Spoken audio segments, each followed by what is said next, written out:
लेकिन है कि हर आपके मुल्क जो है बिल्कुल आपके यहाँ तो लेकिन लगातार ये टेररिस्ट के कैंप खाली करवा कर उन्हें दूसरी पनाह दी जा रही है। इस पर बात करेंगे। फिलहाल बड़ा अपडेट है, पाकिस्तान की नई साजिश का खुलासा हुआ है। भारत इजराइल रिश्तों पर पाक की चाल देखी जा रही है। दोनों देश के सैन्य अफसरों के खिलाफ साजिश रची जा रही है। इजरायली दूतावास के नाम से फर्जी चिट्ठी आई, सैन्य अफसरों को बदनाम करने की साजिश की जा रही है। दोनों देश के सैन्य अफसरों के खिलाफ साजिश रची जा रही है। इजरायली दूतावास के नाम से फर्जी चिट्ठी हासिल की गई और इसी के साथ यहां पर अब एक और नई चाल, एक और नई साजिश पाकिस्तान की, जिसका बड़ा खुलासा हुआ है। भारत इजराइल रिश्तों पर पाक की ये चाल देखी जा रही है।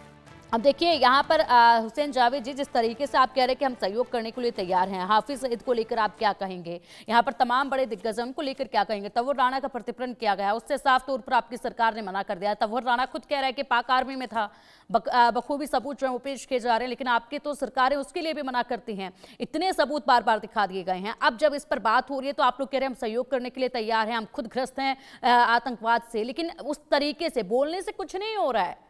जावेद जी, बोलने से कुछ नहीं हो रहा है कि आप लोग कह दे रहे हैं कि हम खुद यहाँ पर त्रस्त हैं टेररिस्ट से, लेकिन खुद ही उनको पनाह दे रहे हैं, खुद ही उनको छुपाते फिर रहे हैं। इसमें देखिए मैम, हमेशा ये होता है कि हाफिज सईद का नाम जो आता है वो इंडियन मीडिया के हवाले से आता है। ठीक है, इट्स ओके, आपका सवाल है और मैं बिल्कुल इसको रिस्पॉन्ड भी करूंगा। तो मैं कई दफा इसको कह चुका हूँ, हाफिज सईद हो, उनकी ऑर्गेनाइजेशन हो या उनकी ऑर्गेनाइजेशन के नाम को बदला भी गया हो, ये सब जो है ना चीजें, ये तमाम जो एलिमेंट्स है पाकिस्तान में बैंड है। हाफिज सईद तो खुद कस्टडी में है हमारी अपनी कोर्ट ने। आप कहते हैं ना उसको सजा दें, उसको ये करें, वो तो हमारी जो अपनी अदालत है उसने उसको सजा दी हुई है। वो तो पहली कैद में, या तो वो आजाद हो तो इस पे फिर हम इस तरह से बात कर सकते हैं। बाकी वही बात है, देखिए हम इस बात को हमेशा एक्नॉलेज करते हैं, कुछ ऐसे खदशात आपको हमसे हो सकते हैं, हमें आपसे हो सकते हैं, ठीक है। अब उसमें आप यह एक तय बात करना कौन बताइए, सही है। मैं यहाँ पर रोकना चाहूंगी, एक और महत्वपूर्ण जानकारी मैं आपको देना चाहूंगी। पाकिस्तान ने पहलगाम आतंकी हमले के अंजाम देने वाले संगठन टीआरएफ, जिसने खुद जिम्मेदारी ली थी, उसके बाद इससे पलटा भी था, लेकिन पहले जिम्मेदारी ली थी, इतने बड़े अटैक की टीआरएफ ने जिम्मेदारी ली और उस टीआरएफ का नाम जो है संयुक्त राष्ट्र सुरक्षा परिषद के बयान से हटाने के लिए पाकिस्तान ने दबाव बनाया। ऐसा क्यों?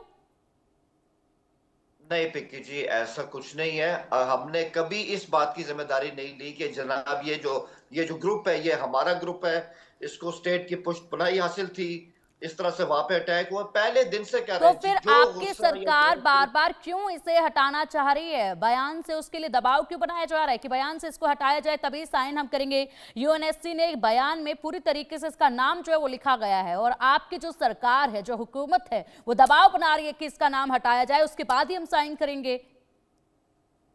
क्यों? देखिए, ये आई थिंक सिर्फ इंडियन पर्सपेक्टिव है हमारा। ऐसा कोई ना हमने कभी इस पे बात की है, ना हमने किसी ऐसे ग्रुप की हिमायत की है।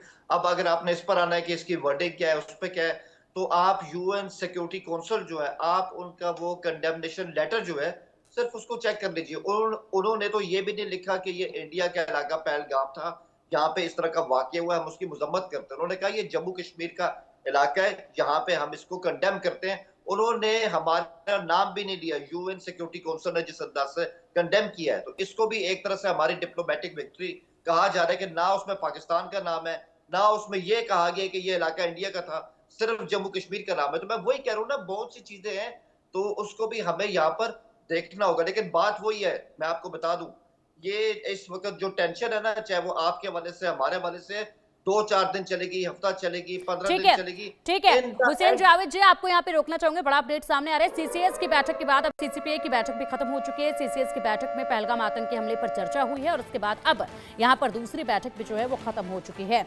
तो सीसीएस के बाद अब सीसीपीए की बैठक खत्म हो चुकी है और अब हो सकता है कि सीसीईए की बैठक जो है वो जल्द शुरू हो जाए। उसके बाद कैबिनेट की बैठक होगी। बता दें कि सीसीएस की बैठक में पहलगाम पर जो हमला हुआ है उस पर चर्चा की गई है। उसके बाद 20 मिनट तक सीसीएस की बैठक चली है। सीसीपीए की बैठक भी अब खत्म हो चुकी है। बड़ा अपडेट के सामने आ रहा है। लगातार बैठकों में बड़े मुद्दों पर चर्चा और साथ ही साथ तेजी के साथ ये चर्चा होती जा रही है। इसके बाद अब परिणाम भी बेहद जल्द सामने आ जाएगा। सामने परिणाम आएगा तो कैबिनेट की बैठक होगी। तमाम इन बैठकों के बाद जब कैबिनेट की बैठक होगी उस समय बेहद कुछ खास होगा। बेहद कुछ खास चर्चा उसमें होगी और उसी वक्त फैसला जो है वो लिया जाएगा। अब चलिए इसी पर अधिक जानकारी के लिए हमारे सहयोगी मनोहर केसरी का रुख करेंगे। मनोहर, आप पीएम आवास के बाद लगातार बने हुए हैं और ऐसे में सीसीएस की बैठक 20 मिनट तक चली, जिसमें पहलगाम अटैक को लेकर चर्चा की गई। उसके बाद सीसीपीए की बैठक चली और सीसीपीए की बैठक भी अब खत्म हो चुकी है। क्या बड़े अपडेट सामने आ रहे हैं? देखिए बिल्कुल 4 बैठकों में से 2 बैठक खत्म हो चुकी है, जिसमें सीसीएस की बात करें और सीसीपीए की बात करें, क्योंकि इन दोनों बैठकों में पहलगाम मामले को लेकर के चर्चा हुई है। और सीसीपीए में जो अपोजिशंस के लीडर और कांग्रेस या राहुल गांधी की बात करूं, जिन्होंने प्रधानमंत्री नरेंद्र मोदी को पत्र लिखा था कि पार्लियामेंट के स्पेशल सेशन, इस पर भी चर्चा हुई है। लेकिन सबसे बड़ी